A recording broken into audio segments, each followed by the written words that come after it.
men. Dr. Rakib Ehsan is with us, a social policy analyst. Rakib, thank you for joining me today. How have we got to this ludicrous position where months have elapsed, where there is no chairman or woman, and we have 4 victims pulling out and saying that they have no confidence in the Minister for Safeguarding, Jess Phillips, at the Home Office?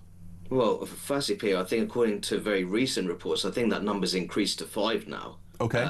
Quite remarkably. And I think in terms of how we got here, I think it's very clear that the Labour government, they're holding this national statutory inquiry into grooming gangs very reluctantly. If you remember the Prime Minister, when there were people calling for a national statutory investigation into grooming gangs, he was suggesting that these people were jumping on some sort of far-right bandwagon. That's the kind of language that he used. And ultimately, the Labour government was cornered into holding this public inquiry, national public inquiry, because Baroness Louise Casey made that recommendation as part of her sort of that sort of a snap audit into the societal and cultural drivers into group-based child sexual exploitation.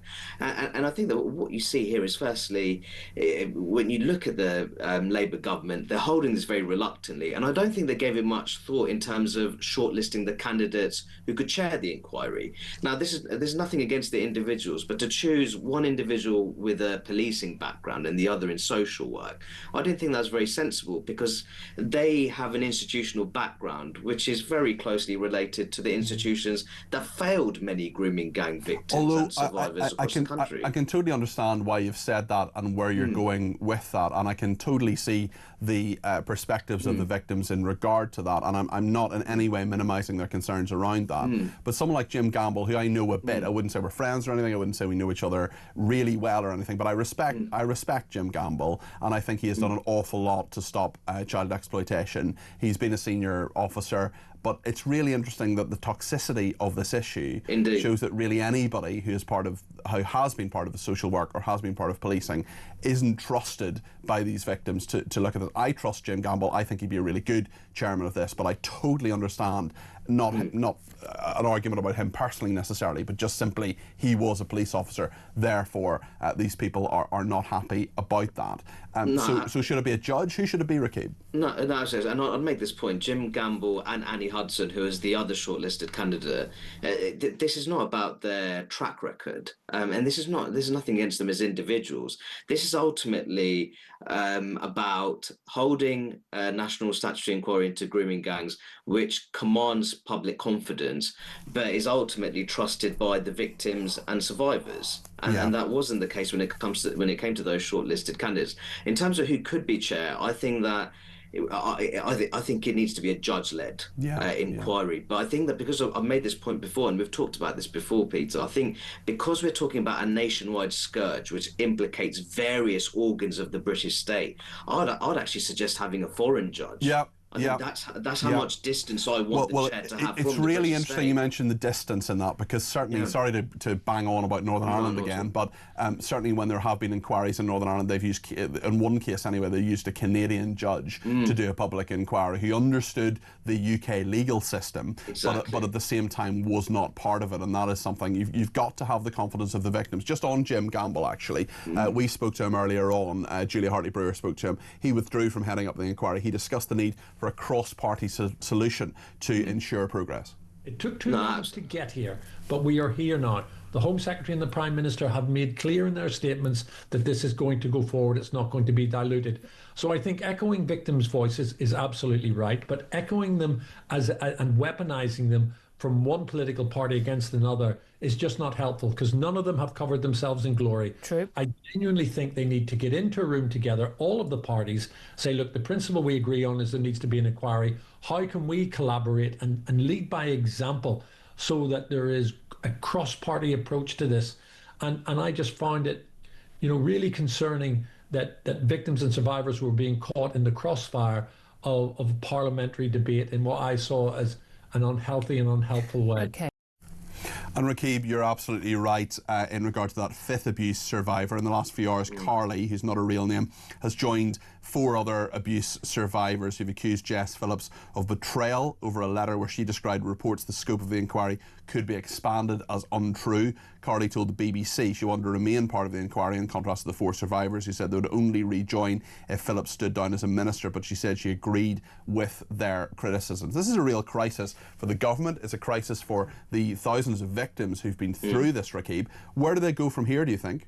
Well, I think there needs to be 3 key things that the Labour government has to do if it wants to shore up public confidence in the national statutory inquiry into grooming gangs, but ultimately restore trust among the victims and survivors of such heinous sexual crimes. I think one is that I think that Jess Phillips needs to be fired as safeguarding minister. I think that I think her position for me is untenable. I'm very surprised that the government has come out and backed her so strongly. I think that she's a very serious problem in all of this, and it doesn't seem like she commands much confidence among those who are part of this victims and survivors panel, liaison panel.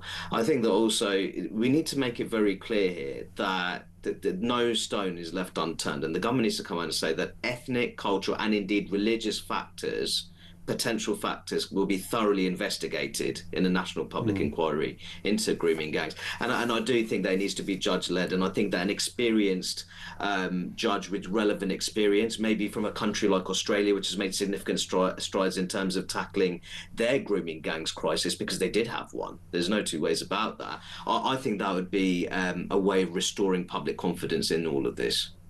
Let me ask your opinion on a couple of other aspects of the news today, including France backing away from a pledge to crack down on small boats.